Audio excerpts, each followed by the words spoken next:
कमी होने की वजह से स्टॉप करना पड़ा वीडियो। तो मैं फिर से इस चीज़ को बोलना चाहूँगी कि अभी कुछ दिनों से या कुछ महीनों से हम कहेंगे कि ये मुद्दा चल रहा है कि संगठन में तोड़फोड़ कौन कर रहा है। क्या विलास खैरात माया बगाटे का इस्तेमाल कर रहा है या माया बगाटे विलास खैरात का इस्तेमाल कर रही है? आखिर संगठन में तोड़फोड़ कौन कर रहा है? क्या कारण है तोड़फोड़ करने का? इस पर ध्यान देने से पहले हम 2022 पे भी जाएंगे कि 2022 में लाखों हजारों की संख्या में लोग संगठन से बाहर निकले। बहुत सारे राज्यों से संगठन से बाहर निकले। कई प्रदेश प्रभारी थे, कई प्रदेश अध्यक्ष थे, कई कार्यकर्ता भी उसमें शामिल थे।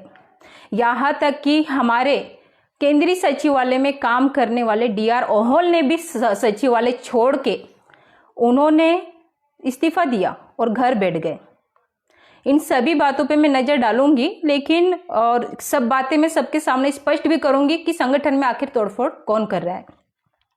सबसे पहले मैं आप सभी को बताना चाहती हूँ कि मैं केंद्रीय सचिवालय नई दिल्ली में, बामसेफ केंद्रीय सचिवालय नई दिल्ली में प्रभारी पद पर रहकर काम करती थी। लेकिन काम करती थी इसका मतलब ये नहीं है कि माया बगाटे केंद्रीय सचिवालय चलाती है। केंद्रीय सचिवालय माननीय राष्ट्रीय अध्यक्ष माननीय वामन मेश्राम जी के नेतृत्व में चलता है और ये उन्हीं का अधिकार क्षेत्र है। तो बहुत सारे कार्यकर्ता पदाधिकारियों का कहना है कि माया बगाटे पत्र निकालती है, माया बगाटे द्वारा हमारे पत्रों का जवाब नहीं दिया जाता है, माया बगाटे कुछ भी पत्र लिखकर भेजती है। ऐसे बहुत सारे साथियों के मैंने कमेंट्स पढ़े और बहुत सारी शिकायतें भी सुनी हैं। लेकिन वास्तविकता ये है कि एक एक कार्यकर्ता और पदाधिकारियों के लेटर पे जो निर्देश माननीय राष्ट्रीय अध्यक्ष जी द्वारा दिए जाते हैं उसके बाद ही कोई प्रॉब्लम। आवाज आ रही है मेरी? माननीय राष्ट्रीय अध्यक्ष जी द्वारा उन पत्रों पर निर्देश दिए जाते हैं। कोई प्रॉब्लम आ रही है क्या? माननीय राष्ट्रीय अध्यक्ष जी द्वारा उन पत्रों पर निर्देश दिए जाते हैं, उसके बाद ही पत्रों को डिस्पैच किया जाता है। अन्यथा माया बगाटे अपने मन से पत्र नहीं निकालती है। कई लोगों का कहना है माया बगाटे ने बहुत सारे कार्यकर्ताओं को निकाला, लेकिन मैं सभी साथियों को, सभी कार्यकर्ता पदाधिकारियों को मैं ये कहना चाहती हूँ और देश के सभी देशवासियों को भी यही कहना चाहती हूँ, माया बगाटे खुद होकर एक भी लेटर नहीं निकालती है।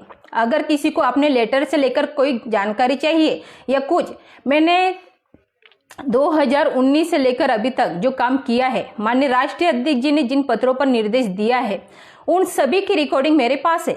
चाहे तो वो सुनकर आप स्पष्ट कर सकते हैं कि माया बगाटे पत्र निकालती है या वामन मेश्राम साहब के निर्देश पर वो लेटर निकाले जाते हैं। तो हमारे लोगों को इस चीज से बाहर निकलना होगा कि माया बगाटे अपने मन से सचिवालय चलाती है या किसी भी चीज पर माया बगाटे का नियंत्रण है।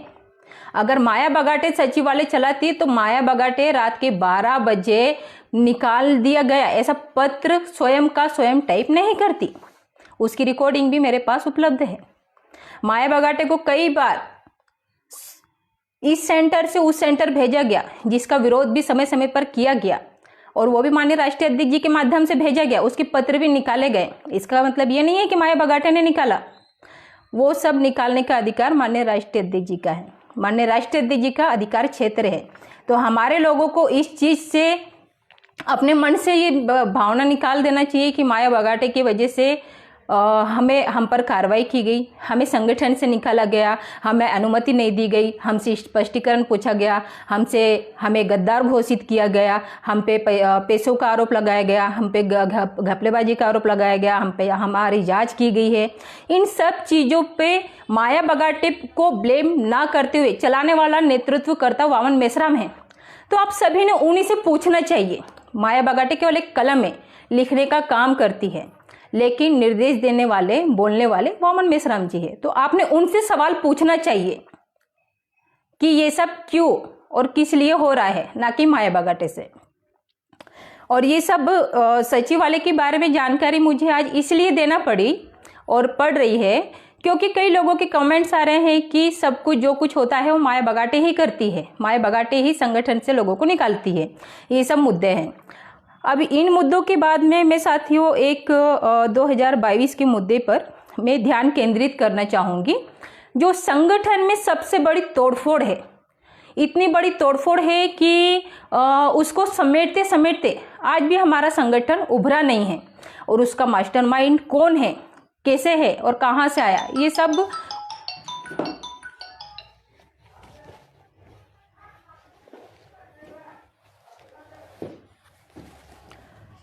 इसका मास्टरमाइंड कौन है और कहाँ से आया, ये सब जानने की आवश्यकता है।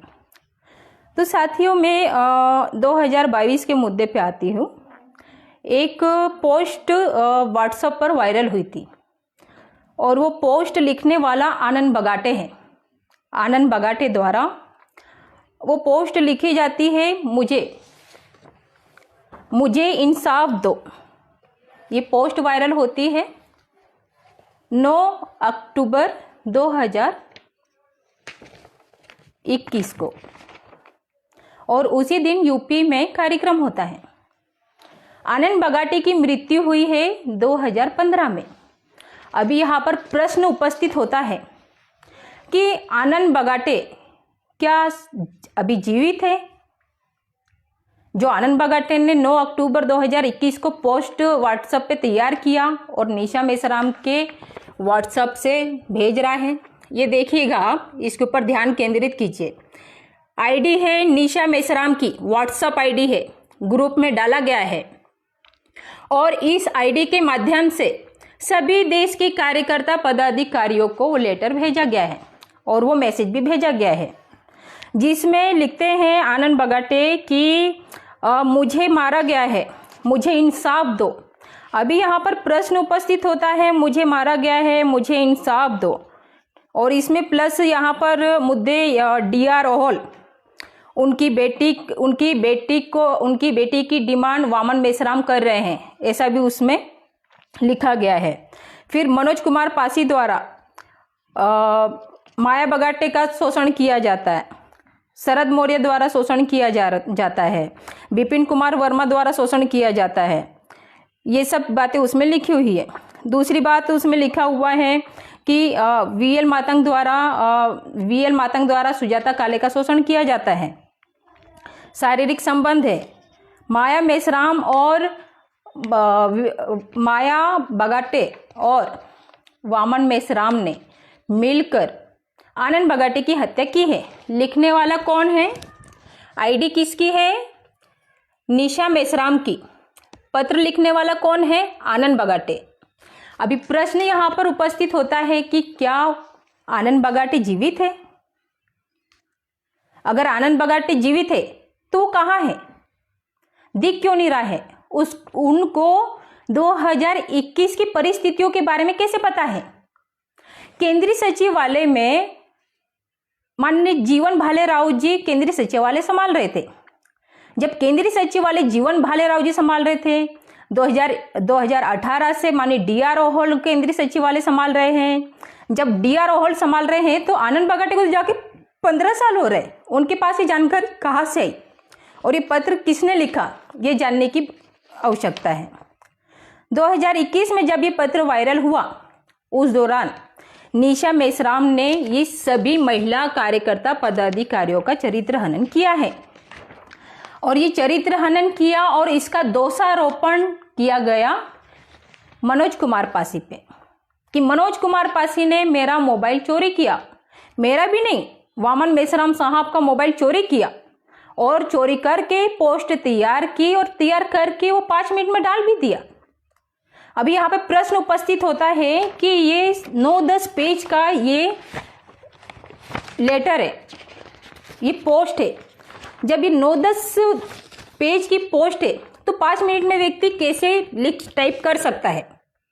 और इसमें गुजराती के वर्ड लिखे हैं, मुझे इंसाफ दो। यहाँ देखेंगे मैंने अंडरलाइन किया है पेन से, मुझे इंसाफ दो। लिखने वाली निशा मेश्राम है, मुझे इंसाफ दो। आईडी निशा मेश्राम की है। लिखने वाले इसमें आनंद बगाटे हैं, जैसे वो जीवित है। वो जब से उनकी डेथ हुई है तब से लेकर अभी तक जैसे उनको आकलन हो गया, या हो सकता है निशा मेश्राम स्वर्ग गई हो, या आनंद बगाटे स्वर्ग से नीचे आए हो, उनका मोबाइल लेके दोनों ने बैठ के मैसेज टाइप किया हो और वो मैसेज टाइप के टेक्स्ट किया हो, ये सबको भेज दिया हो।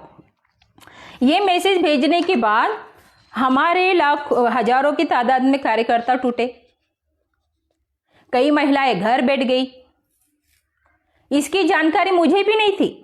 इसकी जानकारी मुझे अप्रैल महीने में मिली, वो भी तब मिली जब नंदाताई लोखंडे ने वो मैसेज, वो पत्र सचिवालय में भेजा कि जिन्होंने ये मेरी पोस्ट के माध्यम से बदनामी की है, मैं उनके ऊपर मानहानि का दावा केस ठोकना चाहती हूँ, केस करना चाहती हूँ।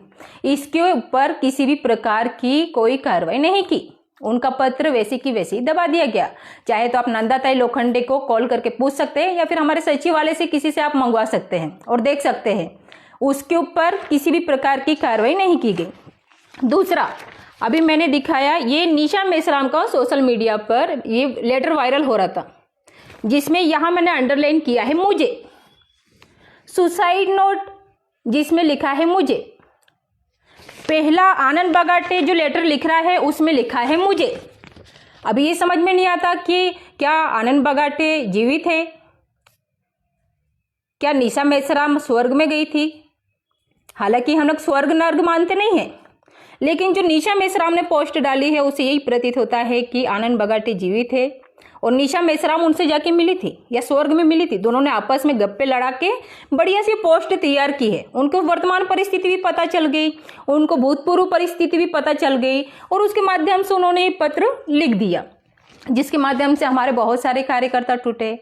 अभी प्रश्न ये आता है कि मेश्राम साहब ने कहा कि मेरा मोबाइल खो गया था, मनोज कुमार पासी ने चोरी किया, मैसेज बनाया, सोशल मीडिया पर डाल दिया। अब जब मनोज कुमार पासी ने मोबाइल चोरी किया तो फिर उसकी शिकायत या एफआईआर या कोर्ट में केस वामन मेश्राम जी ने करना चाहिए था, निशा मेश्राम जी ने करना चाहिए था। उन दोनों ने कोर्ट में केस ना करते हुए वो केस 12 अप्रैल 2022 को मनोज कुमार पासी केस कर रहा है, उनके ऊपर एफआईआर कर रहा है। मैं सचिवालय में होने की वजह से मुझे डे टू डे की एकदम जानकारी है, क्योंकि मुझ पे मेरे ऊपर एक पोस्ट डाली गई कि माया बगाटे संगठन में तोड़फोड़ कर रही है। केवल मैं उसी मुद्दे को लेकर केवल ये कुछ बातें आप लोगों के सामने रख रही हूं। अगर माया बगाटे ने संगठन में तोड़फोड़ की है तो 2022 में संगठन में तोड़फोड़ किसने की? क्या जरूरत पड़ गई मनोज कुमार पासी को अपने चरित्र को बचाने के लिए? उसने वामन मेश्राम, निशा मेश्राम और अन्य 7 जनों पर एफआईआर की। ये सबसे बड़ा प्रश्न है साथियों। संगठन में तोड़फोड़ किसने की? संगठन में तोड़फोड़ कौन करते आ रहा है? और जो तोड़फोड़ कर रहा है उसको सजा दिए बगैर, उसकी कोई जांच किए बगैर उसको निष्पक्ष छोड़ दिया जा रहा है। जो बेगुनाह है उसको संगठन से निकाल दिया जा रहा है और कहा जा रहा है तुम गद्दार हो, तुम तोड़फोड़ कर रहे हो। अगर जो संगठन छोड़ के गए वो गद्दार और तोड़फोड़ है, अपने मान सम्मान स्वाभिमान की रक्षा करने के लिए अगर वो केस करता है, वो गद्दार और संगठन में तोड़फोड़ करने वाला व्यक्ति है, तो निशा मेश्राम कौन है? प्रश्न आता है, जिसे बचाने के लिए वामन मेश्राम जी ने पूरी शक्ति लगा दी, जिन्होंने तन मन धन से अपना परिवार खोया, जिन्होंने उसको बचाने के लिए वामन मेश्राम जी ने कार्यकर्ताओं की बलि चढ़ा दी। तो फिर ये कौन है? संगठन में वास्तविक तोड़फोड़ कौन कर रहा है? तोड़फोड़ करने वाले को कौन बचा रहा है? ये सबसे बड़ा सवाल है साथियों। ये पोस्ट पुराने कार्यकर्ताओं के पास भी आप लोगों को मिलेगी, देखने को मिलेगा कि किसने ये लिखा हुआ है, किसकी आईडी से गया है। प्रत्येक कार्यकर्ता के व्हाट्सएप पे, ग्रुप पे और पर्सनल नंबर पे निशा मेश्राम के द्वारा पोस्ट किया गया है। यही नहीं, और गुरुजी को पता चला कि उनकी बेटी के बारे में ऐसा लिखा हुआ है, बेइज्जती, उनकी घर की इज्जत बाजार में नीलाम की जा रही है, तो उन्होंने तुरंत इस्तीफा दिया सचिवालय से। ये बात मुझे 2022 में पता चली। जब मुझे 2022 में पता चली तो मैंने भी उस दौरान इसी प्रकार का स्टैंड लिया, लेकिन वामन मेश्राम जी मुझे दिन में फोन कर करके स्थिर है या नहीं है, कर करके वो चेक करें स्थिर है या नहीं है। मैंने कभी मेरे आनंद बगाटे जी के साथ शादी होके आज 10-12 साल हो रहा है, मेरे मन में शादी का विचार नहीं आया कभी कि मैं शादी करूंगी करके। 2022 में मैंने निश्चय किया कि जिस व्यक्ति के खातिर मैं संगठन में कह रही हूं कि मैं अपनी जिंदगी गवा दूंगी, अपनी जिंदगी कुर्बान कर दूंगी, उसी की तरह शहीद हो जाऊंगी मैं। लेकिन आज उसी व्यक्ति की पोस्ट बनाकर, उसके नाम से पोस्ट बनाकर उसकी पत्नी का, विधवा पत्नी का चरित्र हनन किया जा रहा है। कितनी निंदनीय बात है। समाज में महिला काम करने को निकलती नहीं है, काम करने के लिए निकलती है तो निशा मेश्राम जैसी महिलाओं द्वारा उसका चरित्र हनन किया जाता है, शोषण किया जाता है। ये सब बातें अगर वामन मेश्राम जी को बताने के बाद भी अगर उसके ऊपर कार्रवाई नहीं की जाती है तो उसके पीछे प्रोत्साहन देने का काम वामन मेश्राम जी कर रहे हैं और संगठन में तोड़फोड़ कर रहे हैं। तोड़फोड़ करने को जितना मारने वाला गुनहगार होता है उतना उसको बचाने वाला गुनहगार भी होता है। तो मेश्राम जी क्या कर रहे हैं, जब उन्होंने निशा मेश्राम ने संगठन में तोड़फोड़ की तो उसके ऊपर एक्शन क्यों नहीं लिया? क्या कारण था एक्शन ना लेने के पीछे? आखिर क्या कारण है कि वामन मेश्राम जी की क्या कमजोरी है कि निशा मेश्राम को वो बचा रहे हैं? कि निशा मेश्राम अभी ये भी 2020 में परिवर्तन यात्रा निकली। परिवर्तन यात्रा लाखों की संख्या में, हजारों की संख्या में लोगों ने अपने घर का अन्न दिया, दाना दिया, पानी दी, पैसा दिया, हर चीज से साथ सहयोग किया। हम आंदोलन की बात करते हैं, उस समय हमारा आंदोलन चरम सीमा पे था। लेकिन निशा मेश्राम ने टिकटॉक पर वीडियो बनाए, सोशल मीडिया पर वीडियो डाला, कृष्ण ही राम है, वामन मेश्राम ही कृष्ण है, इस प्रकार की वीडियो डालने से संगठन का जितना काम था उस पर पानी फेर गया। जितनी परिवर्तन यात्रा हमारे लोगों ने खून पसीना, पैरों में छाले पड़ने तक तपती हुई धूप में धूप ना देखते हुए परिवर्तन यात्रा, परिवर्तन के नाम पे उन लोगों ने उस परिवर्तन यात्रा का स्वागत किया। तो निशा मेश्राम ने टिकटॉक वीडियो बना के सोशल मीडिया पे वायरल किया, जिससे संगठन की छवि खराब हुई। तो क्या ये वास्तव में तोड़फोड़ नहीं है संगठन में? अगर ये तोड़फोड़ नहीं है तो हमारे कार्यकर्ता खून पसीना बहा रहे हैं, उसका क्या? उसके ऊपर कार्रवाई क्यों नहीं हो रही है? क्या कारण है? मैं मेश्राम जी से पूछना चाहूंगी, मैंने मेरा पति संगठन में खोया है, जब ये सब हो रहा है तो उसकी कुर्बानी की क्या कीमत है? क्या आज मुझे संगठन तोड़फोड़ का आरोप मुझ पर लगाया जा रहा है? आखिर ऐसा क्या कारण है कि आप इतना सब होने के बाद भी शांत हैं? 2020 में निशा मेश्राम को कोरोना हुआ, उस दौरान भी सोशल मीडिया पे बहुत जोरों से वीडियो वायरल हुआ। वामन मेश्राम लोंडियाबाज है, वामन मेश्राम को दूसरों की महिलाओं की चिंता होती है, अपनी महिलाओं की चिंता नहीं होती है।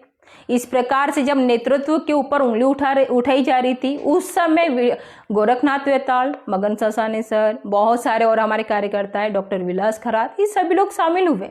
उन्होंने मोर्चा संभाला। मेश्राम साहब कहते हैं मेरी पारिवारिक लाइफ बर्बाद होती है तो होने दो, लेकिन संगठन और मिशन को बचाओ। जब संगठन और मिशन को बचाना था तो फिर 2022 में ऐसा क्या हुआ कि आप उसी चीज से डिनाई कर गए और कार्यकर्ताओं को अपने हाथ से जाने दिया आपने और अपनी पत्नी को बचाने का काम किया? नेतृत्व करता होता है वो निष्पक्ष होता है। डॉक्टर बाबा साहब अंबेडकर ने कभी अपने परिवार को महत्व नहीं दिया, समाज को महत्व दिया, जिसकी वजह से हमें संविधान मिला। सभी कार्यकर्ताओं को जोड़ के चले, महिलाओं की संख्या हजारों में थी, महिलाओं का आंदोलन चलाए। लेकिन आज हम वर्तमान में देखें, एक में महिला राष्ट्रीय स्तर पर देश में अगर कहेंगे मेरा पति जाने के बाद मैं पहली महिला फुल टाइमर हूं जो संगठन में काम कर रही हूं। लेकिन मेरे साथ क्या हुआ? नेपाल, मेरे साथ में दिल्ली के ऑफिस में निशा मेश्राम ने चाकू लगाया। तुम मर क्यों नहीं जाती है, छत पे से कूद जा। ये जानकारी मेश्राम साहब को दी मैंने। मेश्राम साहब ने क्या किया, किसी को बताना मत, नहीं तो लोग तरह तरह की टिप्पणियां करेंगे। इस तरीके का बयान मेश्राम साहब ने मुझे दिया और उसकी रिकॉर्डिंग है मेरे पास में, किसी को चाहिए तो मैं वो सुना सकती हूँ। दूसरा मुद्दा, जिस दिन रवीन राणी की मृत्यु हुई उस दिन निशा मेश्राम मुझसे कहती है तू मरी नहीं अभी तक, तूने तो मर जाना चाहिए था, और उसी दिन रवीन राणी की मृत्यु हो गई। अभी ये सोचने वाली बात है कि मुझे एक कार्यकर्ता ने फोन किया था, उसने मुझे कहा था कि रवीन राणी ने एक पोस्ट डाली है, मुझे जाना था घर पुणे लेकिन मैं कर्नाटक निकल गया। इस तरीके की एक पोस्ट है, आप देखिएगा उसका बहुत गंभीर अर्थ है कि आखिर ऐसा क्या हुआ, जबकि वो कार्यमुक्त पदाधिकारी है। तो इसके ऊपर गंभीरतापूर्वक विचार कीजिएगा, तर्क शक्ति का उपयोग कीजिएगा। दूसरा मुद्दा कि उसी चीज पे आऊंगी मैं, निशा मेश्राम द्वारा कई बार मुझे मारने की कोशिश की, इसकी जानकारी मैंने मेश्राम साहब को दी, मेरे पास उसकी ऑडियो रिकॉर्डिंग है, मैं वो सभी आप लोगों के सामने पेश कर सकती हूँ। दूसरा कि तेरी माँ जिंदी है या मर गई है, इस तरीके का भी स्टेटमेंट दिया गया। ये सब बातें भी मेश्राम साहब को बताई, मेश्राम साहब ने सुनकर अनसुना किया। अरे मैं महिला हूं, किसी की विधवा हूं, किसी की बहन हूं, किसी की बेटी हूं, मैं संगठन में काम कर रही हूं, मुझे मानसिक रूप से प्रताड़ित किया गया, मेरा हरेसमेंट किया गया, लेकिन फिर भी मैं उद्देश्य को ध्यान में रख के काम करती रही। जब मैं काम कर रही हूं, ये सब बातें बताने के बाद आप इस चीज को क्यों छुपा रहे हैं? निशा मेश्राम को क्यों बचा रहे हैं? क्या कारण है बचाने के पीछे? अभी हम ज्यादा दूर ना जाते हुए अब नेपाल की बात ले लेते हैं। नेपाल में भी 22 सितंबर 2024 को माननीय राष्ट्रीय अध्यक्ष जी, वहां की जो मेयर है अपना कल्पना गौतम, और बहुत सारे कार्यकर्ता थे, हजारों में कम से कम कार्यकर्ता होंगे नेपाली के महामाया मंदिर में, वहां पे भी उन्होंने इस प्रकार से किया। तो वहां पर 4 कदम की दूरी पर मेश्राम साहब ने निशा मेश्राम पर हाथ उठाया, उनके कुकृत्य की वजह से, उनकी हरकतों की वजह से। यही नहीं, वहां से जब वो गाड़ी एक जगह पर भेरवा में स्वागत का कार्यक्रम रखा गया था, वहां पर निशा मेश्राम, वामन मेश्राम और विलास खरात, मनोज जेगड़ी और निशा मेश्राम की मां हंसा नंदेरिया, ये भी उस जगह पे वो लोग स्वागत के लिए गए। वहां से जब मेश्राम साहब आए, मेश्राम साहब ने मुझसे पूछा खाने की व्यवस्था कहाँ है। उस दौरान मैंने कहा कि खाने की व्यवस्था श्रीलंका गेस्ट हाउस में नहीं है, जिस होटल में आप रुके हुए हो उस होटल में आप लोगों की खाने की व्यवस्था की गई है। एक एक मेन्यू मैंने मेश्राम साहब को बताया। मेश्राम साहब की तबीयत खराब होने की वजह से मेश्राम साहब ने खुद का वेज और माँ बेटी का नॉनवेज करके फोन रख दिया। मैं अपडेट देने के लिए, रिपोर्टिंग करने के लिए मैं कसाई होटल में वेट कर रही थी कि मेश्राम साहब आएंगे, मैं उनको रिपोर्टिंग करूंगी और चले जाऊंगी, क्योंकि वहां पर मैनेजमेंट का काम देखने वाले डीडी अंबादे, माया बगाटे और विलास खरात थे। तो इस वजह से मैं वहां पर रुकी हुई थी। लेकिन मेश्राम साहब 1-1:30 बजे के आसपास आए। पहले निशा मेश्राम और उसकी माँ आई, मैं जैसी खड़ी हुई उन्होंने डायरेक्ट मुझ पर आकर हाथ उठाया, मुझे मारा, मुझे पीटा। नेपाल के, वो भी इंटरनेशनल लेवल पे, नेपाल के जापानीज होटल में, कसाई होटल में, ये सब मेश्राम साहब के सामने हो रहा था। मैंने कहा साहेब, मेश्राम साहब तुरंत वहां से निकले और जाके गाड़ी में बैठ गए, जबकि उनका काम था, उनका फर्ज था कि मैं ये सब उस जो लड़की पूरा मैनेजमेंट देख रही है इंटरनेशनल लेवल पे, मेरी पत्नी अगर ऐसा कर रही हो तो मैं उसको रोकूं, उसे डांटू, उसे बोलूं, लेकिन ऐसा कुछ भी नहीं हुआ। मेश्राम साहब जाकर गाड़ी में बैठ गए। मैं रोते रोते मैं बाहर गई, बाहर जाके मैं रोती रही। मैंने एक स्टेटमेंट दिया था डॉक्टर विलास खरात को। सविता कबीर नेपाल आई थी डॉक्टर बाबा साहब अंबेडकर के साथ में, उस दौरान भी सविता कबीर ने कार्यकर्ता की महिला के साथ इसी प्रकार का व्यवहार किया था, और वहां से नाराज होकर जब बाबा साहब भारत लौटे तो उसके बाद उनकी हत्या हो गई। आज वही इतिहास पुनः दोहराया जा रहा है। मेरा क्या कसूर था जो मुझ पर निशा मेश्राम ने अटैक किया, जानलेवा अटैक किया? क्या कसूर था जो निशा मेश्राम ने मुझ पर जानलेवा अटैक किया? अटैक किया तो वामन मेश्राम जी ने उसके ऊपर एक्शन क्यों नहीं लिया? ये सबसे बड़ा प्रश्न है। समाज में काम करने वाली सभी महिलाओं के लिए ये प्रश्न है, मेरे सभी भाइयों और बहनों के लिए भी ये प्रश्न है कि एक मध्य प्रदेश भोपाल की बेटी पर अटैक किया जाता है तो वामन मेश्राम जी द्वारा उनकी पत्नी पर कार्रवाई क्यों नहीं की जाती है? ये सबसे बड़ा प्रश्न है मेरा सभी से, मेश्राम साहब से भी। मैं नेपाल से 27 सितंबर 2024 को ये राष्ट्रीय प्रशिक्षण शिविर खत्म हुआ। 28 सितंबर को निशा मेश्राम ने नेपाल के जो कार्यकर्ता हैं उन्होंने हमें 28 सितंबर को खाने पे बुलाया था। उस खाने पर हम गए। मैंने इससे पहले जो वीडियो बनाया था उसमें भी कहा था, लेकिन अभी मैं विस्तार से बता रही हूँ। हम लोग खाने पे गए। रेस्टोरेंट का जो ऑनर था वो हमारे पहचान का था। वहाँ पर हम उनसे चर्चा करने लगे। मेश्राम साहब, उनकी सास और उनकी पत्नी का खाना हुआ और वो आगे निकले। निशा मेश्राम वापस लौटी उसकी माँ के साथ और कहती है, तुम मर क्यों नहीं जाती है? क्या चाहिए तुझे संगठन छोड़ने के लिए? कितना पैसा चाहिए तुझे संगठन छोड़ने के लिए? तू बोल, तुझे कितना पैसा चाहिए? अब मुझे यहाँ पर हैरानी इस बात की होती है कि क्या मेरी हिम्मत इतनी है कि वामन मेश्राम जी की पत्नी मेरी बोली लगा रही है समाज में? संगठन छोड़ने का क्या चाहिए तुझे? सबसे बड़ी बात। दूसरा मुद्दा कि इतना कितना पैसा होगा निशा मेश्राम के पास में जो निशा मेश्राम मेरी बोली लगा रही है कि कितना पैसा चाहिए? कितना पैसा चाहिए संगठन छोड़ने का? हम आंदोलन की बात कर रहे हैं साथियों। आंदोलन में महिलाओं की सबसे बड़ी भूमिका होती है। जिस आंदोलन में महिला नहीं होती वो आंदोलन कभी सक्सेस नहीं हो सकता, कभी सक्सेस नहीं हो सकता।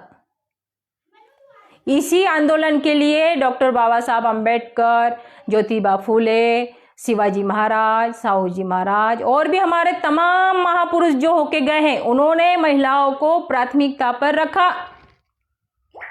लेकिन आज क्या हो रहा है? आज महिलाओं की संख्या कहाँ है? मेश्राम साहब के सामने मेश्राम साहब की पत्नी निशा मेश्राम मुझ पर आरोप लगाते हुए कह रही है, तुझे कितना पैसा चाहिए संगठन छोड़ने का?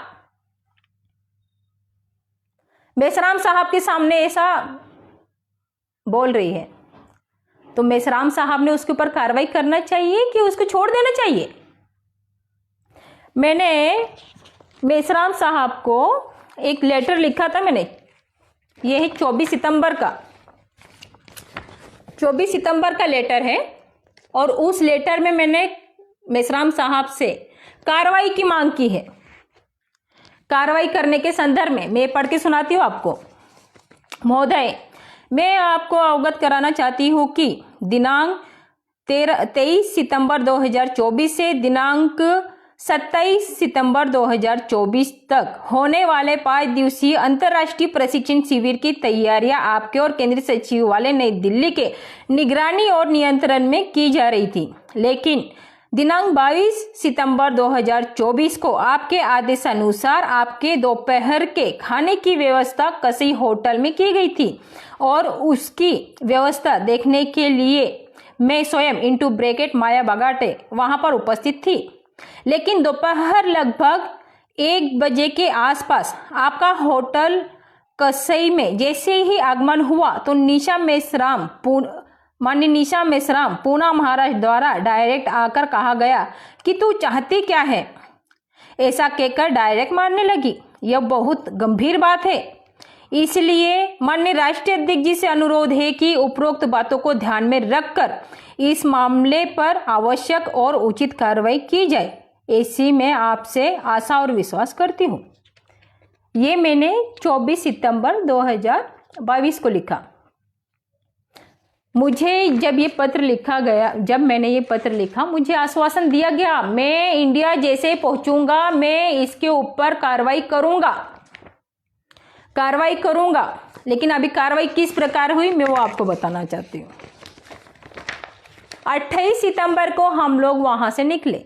निशा मेश्राम ने जिस प्रकार से वहाँ पर मेरी बोली लगाई, मुझे मारने के लिए फिर से अटैक किया गया कार्यकर्ताओं के सामने, ऑनर के सामने, तो वो सब देखने के बाद वामन मेश्राम ने जो साइड सीन देखना थे पत्नी के साथ, सास के साथ, वो छोड़कर इंडिया सबको लेके आ गए।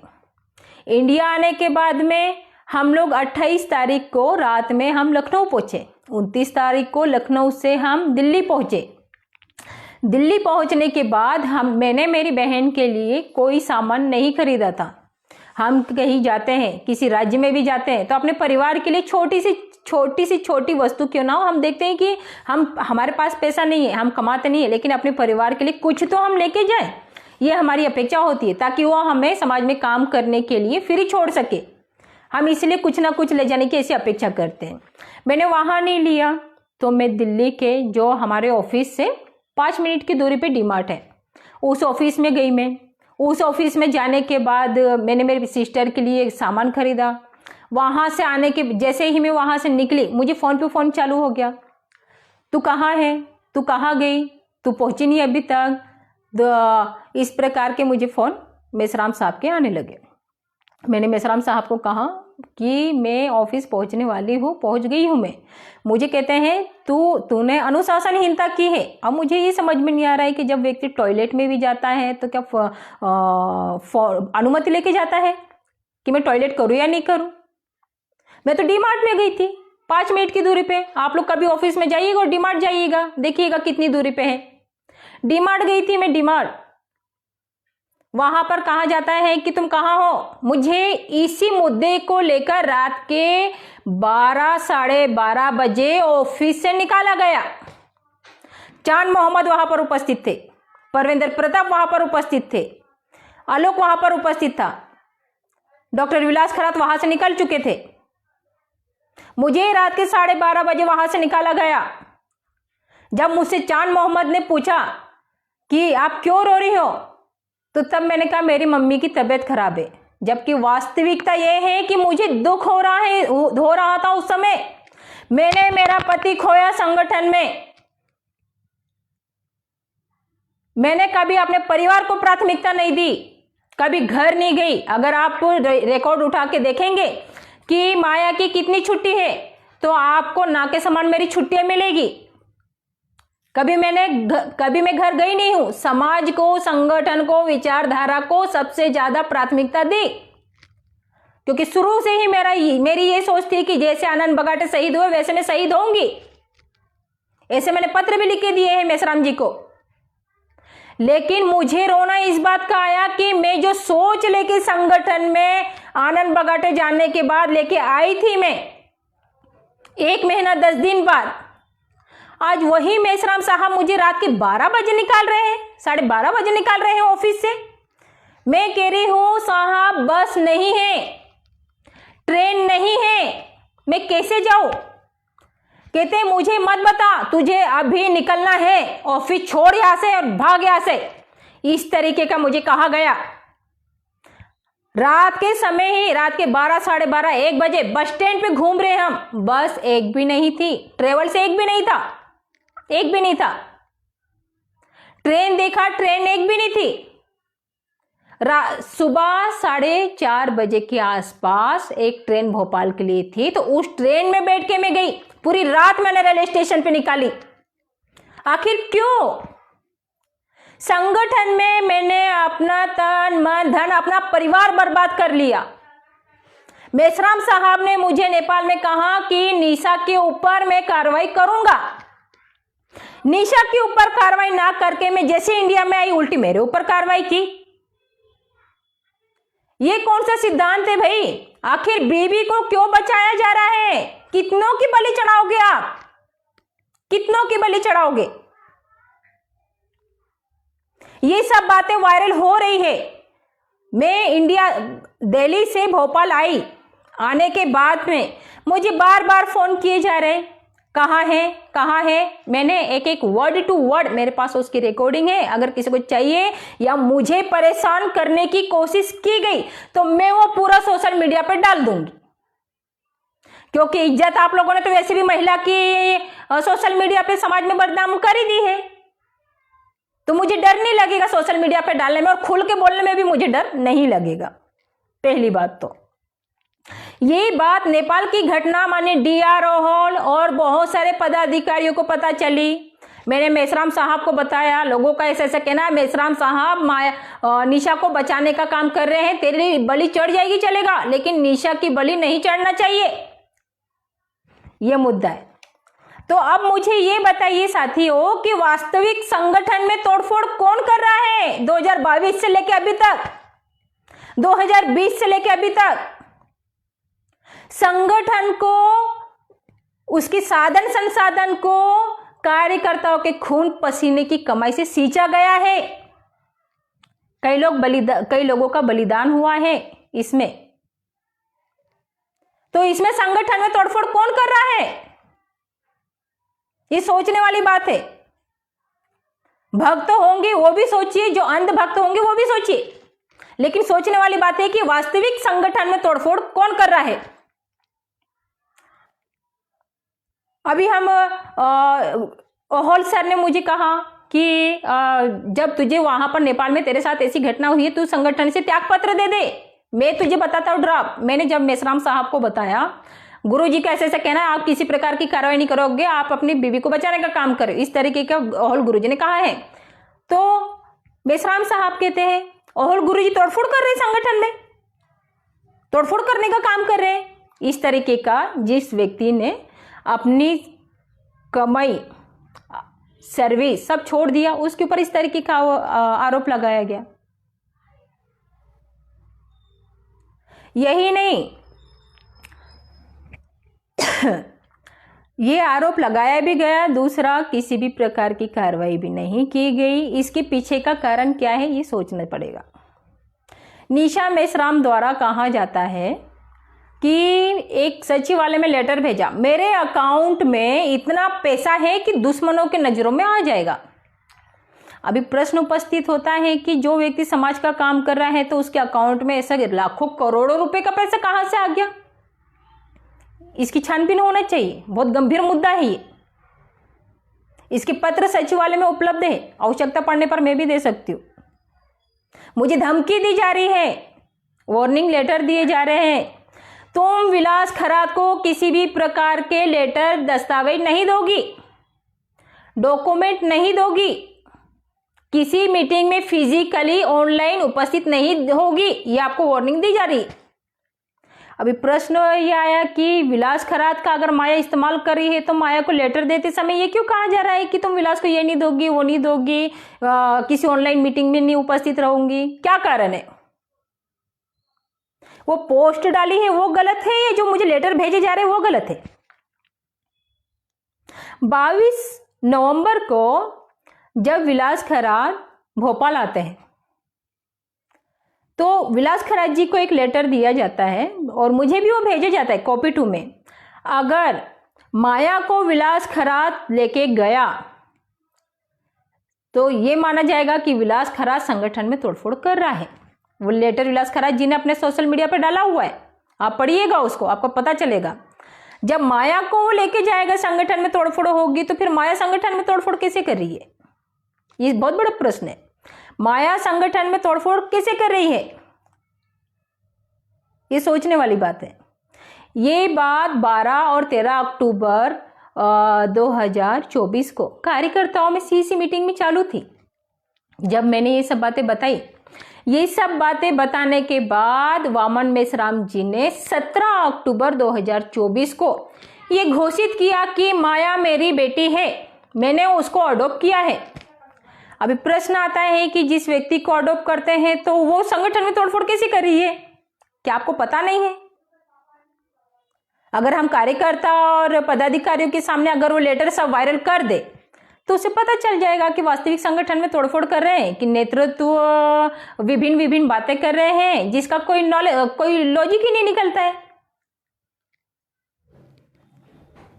अगर माया डॉक्टर विलास खरात का इस्तेमाल कर रही है तो इससे पहले की पोस्ट में क्या था? पहले की पोस्ट में क्या था? विलास खरात संगठन में तोड़फोड़ कैसे कर रहा था? फिर आज माया अगर करी तो पहले की पोस्ट में विलास खरात तोड़फोड़ क्यों कर रहा था? क्या कारण था? उसके पीछे का कारण था वामन मेश्राम जी द्वारा आइसोलेशन में विलास खरात जी के माध्यम से विलास खरात जी के विरोध में जो पत्र लिखा था उस कार्यकर्ता पदाधिकारियों के व्हाट्सएप पे पर्सनली भेजा जा रहा था आइसोलेशन में, ताकि माया को पता ना चले। माया को कहा जा रहा था तू सोशल मीडिया से दूर रहना, बिल्कुल दूर रहना, कोई जरूरत नहीं है सोशल मीडिया पर ध्यान देने की। और वही चीज आप सोशल मीडिया पे डाल रहे हो, सोशल मीडिया पे भेज रहे हो। जिस बेटी को जिस लड़की को कोई अडॉप्ट करता है या कोई पिता होता है जिसने अपनी बच्ची को जन्म से पाला, लालन पोषण किया हो, तो वो अपनी बेटी की इज्जत रास्ते पे नहीं खोलेगा। लेकिन वामन मेश्राम जी ने ये सब किया। तोड़फोड़ वाली पोस्ट से ही आप समझ सकते हैं, उससे अंदाजा लगाया जा सकता है। ये सब करने के पीछे का कारण निशा मेश्राम पर जो कार्रवाई करनी थी, कार्यकर्ताओं द्वारा उंगली उठाई जा रही है, उसको दबाने के लिए एक नाटक रचा गया कि माया बगाटे मेरी बेटी है, मैं उसको अडॉप्ट कर रहा हूं। ये एक षड्यंत्र रचा गया निशा मेश्राम को बचाने के लिए।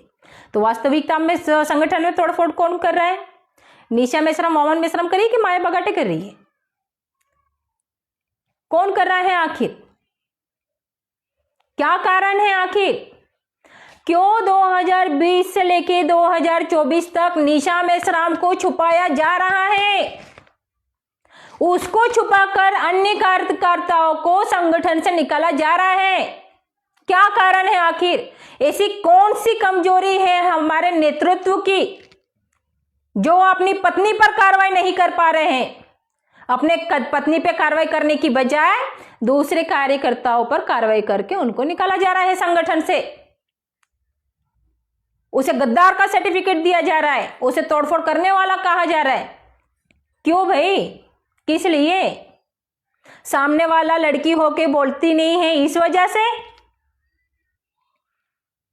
लड़की हूं लेकिन कमजोर नहीं हूं, उन्हीं महापुरुषों की संतान हूं मैं जिन्होंने संगठन में, आंदोलन में लड़ाई लड़ते लड़ते अपने जानों की बाजी दी है, उन्हीं की संतान हूं मैं।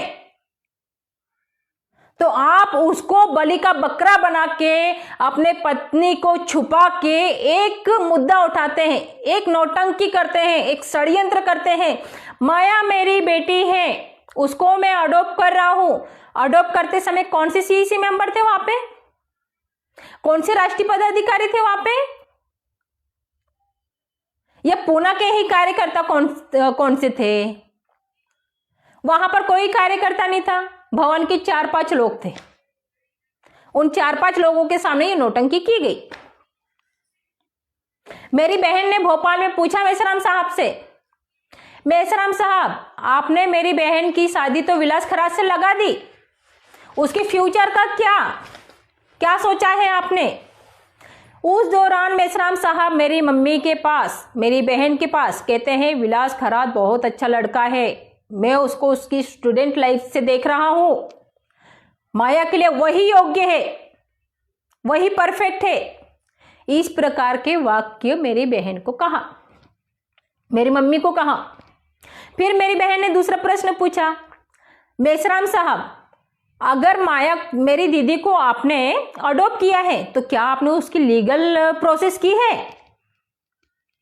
पहले कहा रंजीत पाटिल पूना वाले वो प्रोसेस कर रहे हैं, फिर घुमा के कहते हैं अमरावती के जो एडवोकेट सुनील डोंगर दिवे हैं वो उस प्रोसेस को कर रहे हैं, मैं अडॉप्ट कर रहा हूं लीगली तौर पे। अभी जिस व्यक्ति को अडॉप्ट कर रहे हो आप, अभी कभी कहते हो रंजीत पाटिल को मैंने कहा है अडॉप्शन पेपर बनाने के, कभी कहते हैं एडवोकेट सुनील डोंगर दिवे को अडॉप्टेड पेपर बनाने के मैंने उसको कहा है। फिर आप उसी को एक लेटर लिखते हो, माया बगाटे पर ऐसी ऐसी कार्रवाई की जाए। माया बगाटे संगठन का डाटा विलास खरात को दे रही है, वो भी क्या? Mobile number. अभी सोचने वाली बात है कि जो व्यक्ति राष्ट्रीय स्तर पे घूमता है, राष्ट्रीय स्तर पे बात करता है, तो मुझे उसको कुछ देने की जरूरत है क्या? हाँ, सोचने वाली बात है, मुझे उसको देने की क्या जरूरत है? उनके पास तो खुद ही है, तो मुझे क्यों इस तरीके से मुझ में डर का माहौल बनाने के पीछे क्या कारण है, क्या षड्यंत्र है, क्यों ऐसा किया जा रहा है मेश्राम साहब द्वारा? निशा मेश्राम को क्यों छुपाया जा रहा है? क्या कारण है? सामने लाइए ना, समाज के सामने लाइए, खुले में इंक्वायरी कीजिए। दूध का दूध और पानी की पानी हो जाएगा। संगठन में वास्तविक तोड़फोड़ कौन कर रहा है, या आरएसएस से पैसा कौन लिया है? बहुत सारे कार्यकर्ताओं का कहना है घोड़गे परिवार को, बगाटे परिवार को करोड़ों रुपए मिला, लाखों रुपए मिला। तो मैं उन नालायकों से कहना चाहूंगी कि निशा मेश्राम के पास इतना कहां से पैसा आ गया है कि वो माया बगाटे की बोली लगा रही है? कितना पैसा चाहिए? निशा मेश्राम पत्र में लिखती है कि मेरे अकाउंट में इतना पैसा है कि लोगों को नजर में आ जाएगा। कहां से इतना पैसा आया समाज में काम करने वाले व्यक्ति के पास? 25 लाख रुपए का फ्लैट लखनऊ में लिया हुआ है। कहां से इतना पैसा आया भाई आपके पास में? हाँ, पूछे आप समाज के जिम्मेदार, जो हमारे शिक्षित तर्क करने वाले जो हमारे व्यक्ति हैं, उनसे पूछा जाए कि निशा मेश्राम के पास इतना पैसा कहां से आया, और आखिर निशा मेश्राम को वामन मेश्राम साहब क्यों बचा रहे हैं? आखिर कब तक बलि दी जाएगी कार्यकर्ताओं की, पदाधिकारियों की? मुझे 2 बार एडमिट करना पड़ा, मुझे मेंटली टॉर्चर किया जा रहा है। मैंने इच्छा मृत्यु की मांग की थी मेश्राम साहब से, मुझे इच्छा मृत्यु दी जाए। ये पत्र है, ये है अपना 14 अक्टूबर 2024 का, ये यहाँ पे डेट डली हुई है 14 अक्टूबर 2024 का। विषय यहाँ पे देखेंगे आप, पद मुक्ति एवं इच्छा मृत्यु के संदर्भ में ये पत्र है वो। उसके ऊपर कार्रवाई ना करके मेश्राम साहब मुझ पे कार्रवाई कर रहे हैं। ये कुछ समझ में नहीं आया, ये तर्क संगत नहीं है। कहीं से कहीं तक कार्रवाई करना है। 2020 से लेके 2024 तक निशा मेश्राम ने संगठन में तोड़फोड़ किया, उसके ऊपर कार्रवाई क्यों नहीं? ये मेरा प्रश्न है, और ये सभी से प्रश्न है जो जितने भी कार्यकर्ता पदाधिकारी सुन रहे हैं, उन सभी से प्रश्न है। 2020 से लेके 2024 तक, आज की तारीख तक निशा मेश्राम पर कार्रवाई क्यों नहीं की? क्या कारण था कार्रवाई ना करने के पीछे? मुझे कहते हैं कि तुम शांत रहो, मुंह नहीं खोलोगी। अरे भाई, मैं तो ये कहती हूं, मैं तो शांत हूं, मैंने कुछ कहा नहीं है, एक शब्द नहीं कहा है मैंने अभी तक। केवल जो घटित हुआ मेरे साथ, मैं वो बता रही हूं कि मेरे साथ ऐसा घटित हुआ है। निशा मेश्राम ने इतना कुकर्म किया, उसके ऊपर मेश्राम साहब ने क्या कार्रवाई की? क्या कारण था कार्रवाई ना करने के पीछे? उसके गुनाहों को ढांकने के लिए आप अडॉप्टेड बेटी का आप नाटक करते रहे, और उसी लड़की के लिए आपने सोशल मीडिया पे डाल दिया कि माया बगाटे संगठन में तोड़फोड़ कर रही है। ऐसा आपका मानना है?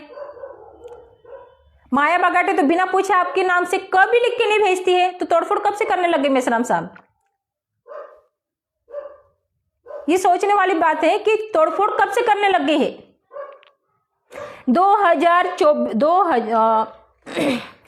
2015 से 2024 तक, या हम मानेंगे 2022 तक, या 2024 भी हम लेते हैं, इन सालों में माया बगाटे के साथ बहुत कुछ हुआ, मेरे साथ बहुत कुछ हुआ। मुझे मेंटली टॉर्चर किया गया, यहां तक कि डिमांड जो कहते हैं ना, व्यक्ति को डिमांड जो होती है उस तरीके की आपके और निशा मेश्राम के द्वारा ऐसे की गई। लेकिन वो सब सहते हुए, वो सभी प्रकार के शोषण सहते हुए मैं संगठन में काम करती रही, मेंटली डिस्टर्ब रही। उस समय आपने मुझे अडॉप्टेड बेटी घोषित नहीं किया, लेकिन निशा मेश्राम ने जैसे ही मुझ पर इंटरनेशनल लेवल पर अटैक किया, तो आपने तुरंत घोषित कर दिया कि माया बगाटे को मैं अडॉप्ट कर रहा हूं। नौटंकी की हद होती है। समाज में काम कर रहे हैं, खून पसीना लगा रहे हैं। 22 साल की उम्र में मैंने मेरा पति खोया है। ट्रीटमेंट करने के लिए पैसा नहीं होता है और आज कुछ कार्यकर्ता कहते हैं करोड़ों रुपए मिला। अरे भाई, मैं कहती हूं मुझे करोड़ों मिला या नहीं मिला, लेकिन निशा मेश्राम के अकाउंट की जांच की जाए कि उसको कितना करोड़ों रुपए मिला संगठन में तोड़फोड़ करने के लिए। उसकी पत्रों की जांच की जाए कि मेश्राम साहब ने निशा मेश्राम पर कार्रवाई क्यों नहीं की, क्या कारण था। डीआर राहुल जैसे महान प्रशिक्षक वो घर बैठे हुए, कितनी सोचने वाली बात है। डॉक्टर विलास खरात ने एक पोस्ट डाली थी जिसमें लिखा हुआ था, जो संगठन छोड़ के गए हैं उनको हार्दिक श्रद्धांजलि। निशा मेश्राम उनको काउंटर करके लिखती है, जो आज गए हैं उनको जो कल जाने वाले हैं उनको आज से ही श्रद्धांजलि। काउंटर तो क्या ये वास्तव में संगठन में तोड़फोड़ नहीं है? संगठन में तोड़फोड़ नहीं है क्या? संगठन में तोड़फोड़ है। ये 2020 से चालू है, लेकिन इस पे पर्दा किस लिए डाला जा रहा है? आखिर कब तक? आंदोलन करना है, आंदोलन में एक एक व्यक्ति की जरूरत होती है। राजा कितना भी बलवान हो, अगर उसके पास सैनिक नहीं होंगे तो वो युद्ध नहीं जीत सकता, वो पराजित हो जाएगा। वो व्यक्ति पराजित हो जाएगा। अगर हम आंदोलन में से, संगठन में से एक एक व्यक्ति को हम गद्दार का, तोड़फोड़ का सर्टिफिकेट देके निकाल देंगे, तो निशा मेश्राम क्या कर रही है 2020 से अभी तक? क्या संगठन में तोड़फोड़ नहीं कर रही है? उसको नहीं निकालना चाहिए? उसके ऊपर कार्रवाई नहीं करना चाहिए?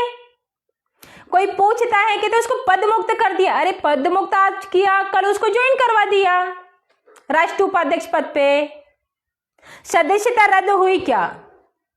संगठन से निकाला क्या? जैसे विलास खरात को निकाला। मैंने त्याग पत्र दिया तो मेरे त्याग पत्र पे बहुत सारे किंतु परंतु उपस्थित किए गए।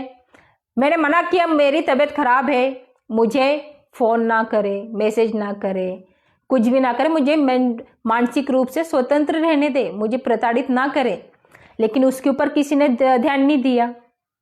सचिवालय से चालू, कार्यकर्ता के माध्यम से चालू, क्यों? आखिर किस लिए? मैं आज लाइव नहीं आती। लाइव आने के पीछे का कारण है मेश्राम साहब द्वारा जो मुझ पर आरोप लगाया गया कि मेरा ऐसा मानना है कि संगठन में तोड़फोड़ माया बगाटे कर रही है और विलास खरात का इस्तेमाल कर रही है।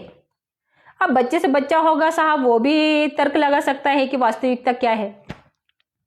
विलास खरात द्वारा जो पत्र सोशल मीडिया पे वायरल किए गए हैं उससे भी वो अंदाजा लगा सकता है कि वास्तविकता क्या है। हमारे कुछ भक्त होंगे तो उनको हो सकता है कि वो पता ना चले उनको कि वास्तविकता क्या है, लेकिन वास्तविकता यही है कि संगठन में तोड़फोड़ निशा मेश्राम कर रही है। अगर आपको कार्रवाई करना है तो निशा मेश्राम पे करे। किसी माया बगाटे, किसी विलास खरात, किसी मनोज पासी, प्रदीप अंबेडकर, डीआर राहुल, राहुल मकरे, श्रीकांत राहुल, ऐसे तमाम जो लोग हैं संगठन छोड़ के गए हैं, संगठन में हैं, जिसको गद्दार का सर्टिफिकेट दिया है, वैसे लोगों पे ना करें। अगर आपने किया भी है तो आगे चल के आप किसी के साथ इतना अत्याचार ना करें कि उसको संगठन और विचारधारा पे से विश्वास उड़ जाए, नेतृत्व पे से विश्वास उड़ जाए। इस प्रकार का आप कार्य ना करें, मैं आपसे निवेदन करती हूँ। मुझे बोलने का शौक नहीं है, मेरे पास इतना डाटा है कि मैं अगर बोलना चाहूँ तो व्यक्ति के शरीर पे कपड़ा भी नहीं रहे। मैंने केवल मुंह खोला नहीं है। निशा मेश्राम ने मेरे साथ जो किया उसकी वजह से मुझे ये बोलना पड़ा। संगठन में तोड़फोड़ माया बगाटे कर रही है, इस सब्जेक्ट पे मुझे बोलना पड़ा। लेकिन वास्तविकता आपको पता है कि वास्तविकता क्या है। मैं साथियों किसी का ज्यादा वक्त ना लेते हुए मैं बस यही कहना चाहूंगी, संगठन में तोड़फोड़ निशा मेश्राम द्वारा की जा रही है, उसको बचाने का काम वामन मेश्राम द्वारा किया जा रहा है। अगर किसी को सबूत चाहिए तो मैं उसके सबूत भी दे सकती हूं। इसके सबूत आप डीआर राहुल से भी ले सकते हैं। सचिवालय में काम किया है उन्होंने। जीवन भालेराव से ले सकते हैं, सचिवालय में काम किया है उन्होंने।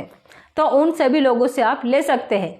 और इसके बाद सभी से, मेसराम साहब से भी मेरा हाथ जोड़ के निवेदन है कि मुझे मानसिक रूप से प्रताड़ित ना करे। मैं केवल कुछ 2 लेटर, पुराना लेटर लेके ही, केवल आनंद बगाटे का लेटर लेके निशा मेसराम ने जो वायरल किया वो लेकर सामने आई हो। लेकिन नेक्स्ट टाइम मुझे अगर इस तरीके से आप लोगों ने प्रताड़ित किया तो मैं क्या करने वाली हूं मुझे नहीं पता है, क्योंकि आपने तो मुझे बेटी का चोला पहना के सोशल मीडिया में, देश भर में, राष्ट्रीय स्तर पे बदनाम कर ही दिया है।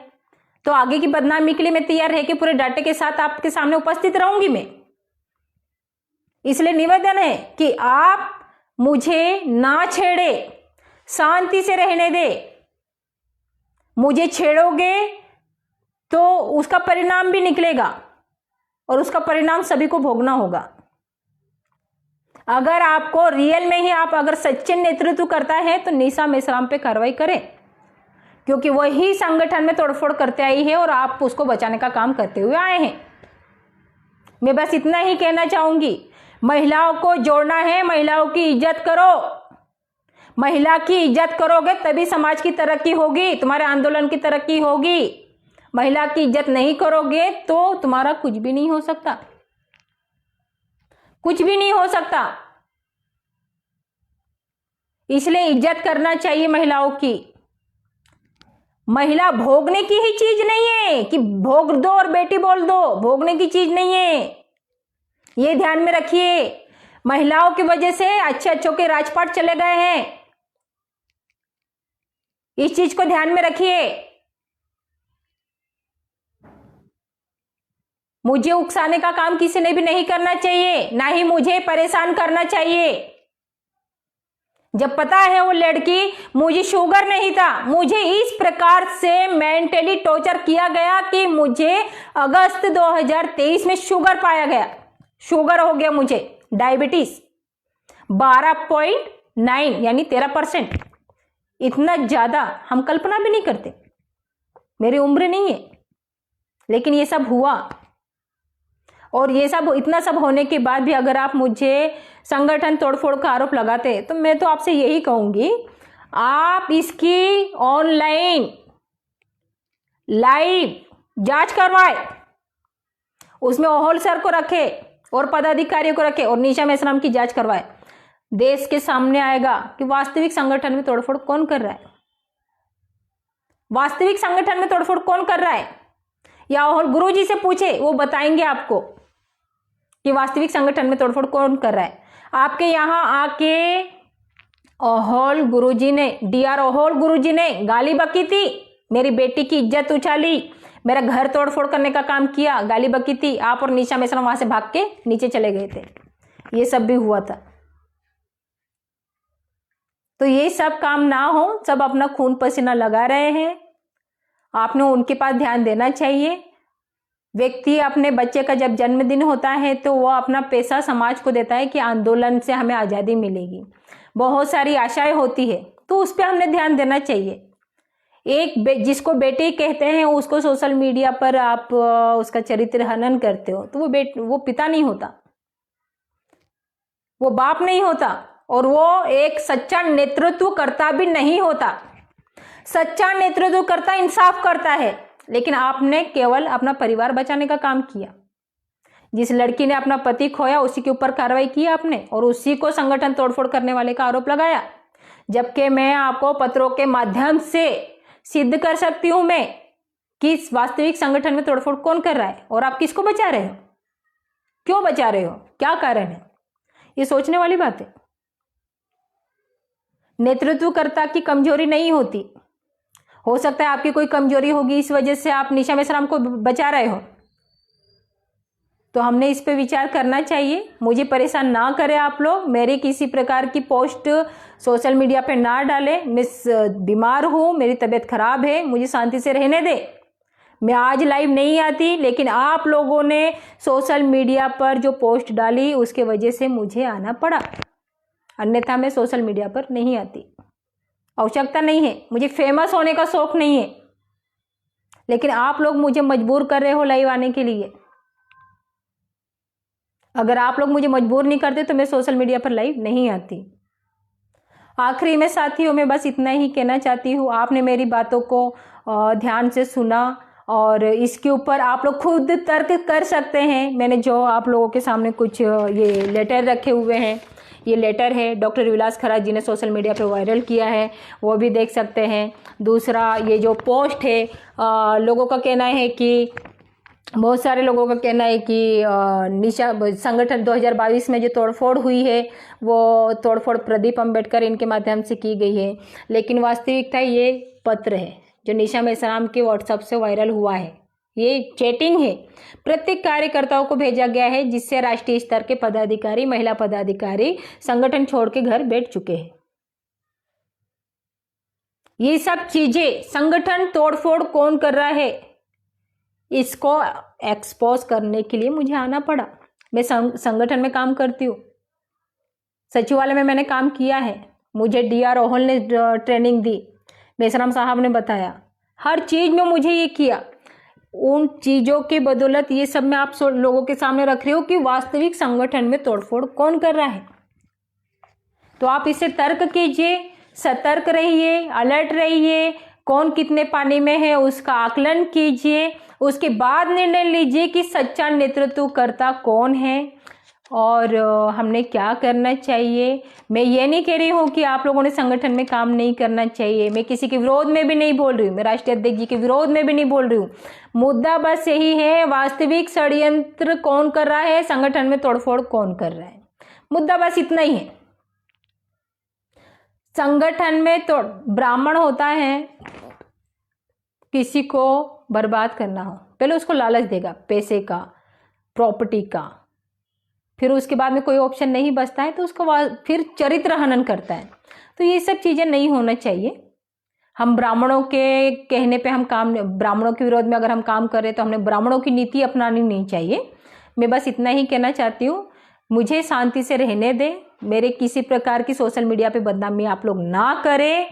अगर बदनामी करोगे तो मैं तो, अगर मुझे आप जितना मुझे सोशल मीडिया पे बदनाम करोगे तो मैं फिर सबूतों के साथ आऊंगी। मैं एक एक चीज फिर कौन कितने पानी में है, कितने ऊपर है, क्या है, वो सब मैं सामने रखूंगी। मैं इन सभी चीजों के लिए मैं बस इतना ही कहना चाहती हूँ, मुझे छेड़ो मत, मुझे बिल्कुल छेड़ो मत। जिस पे कार्रवाई करना है उस पर कार्रवाई करें, लेकिन मुझे छेड़े मत। मुझे छेड़ोगे, मुझे परेशान करोगे, उसका हर्जाना आप लोगों को भुगतना होगा। मैं बस इतना ही कहना चाहूंगी साथियों, आप लोगों ने मेरा लाइव देखा और जो मैंने आप लोगों के सामने कुछ सबूत रखे, कुछ ये पेजेस है वो भी देखिएगा। 2022 में मनोज कुमार पासी ने इसी पोस्ट के आधार पर कंप्लेंट की थी, FIR दर्ज हुई, कोर्ट से नोटिस निकला। तो ये सब बहुत सारी प्रोसेस अभी भी चल रही है। निशा मेश्राम, वामन मेश्राम और भी बहुत सारे लोग उसमें इन्वॉल्व है। इसी पोस्ट की वजह से लिखने वाली निशा मेश्राम है, ID निशा मेश्राम की है। तो इससे तर्क करने की आवश्यकता है। मैं किसी पे आरोप या कुछ लगाने नहीं आई हूं। मैं मुझ पर जो आरोप लगाया गया है उस आरोप को मैं उजागर करने आई हूं कि वास्तविक संगठन में तोड़फोड़ कौन कर रहा है। आप लोगों ने मेरी बातें सुनी, इसलिए आप लोगों का बहुत बहुत आभार। उम्मीद करती हूं मैं कि आप सभी लोग इस चीज को गंभीरता पूर्वक तर्क संगत से, अगर आप वास्तविक अम्बेडकरवादी, साहूवादी, शिवाजीवादी, फुलेवादी हो, आप काशीरामवादी हो, आप या बुद्धवादी हो, आप तो तर्क लगाओगे आप, ना कि आलोचना करोगे। तर्क लगाओगे, सही को सही और गलत को गलत कहोगे आप। मैं बस इतना कहूंगी और अपनी बात को यही समाप्त करूंगी। जय भीम, जय मूल निवासी, नमो बुद्धाय।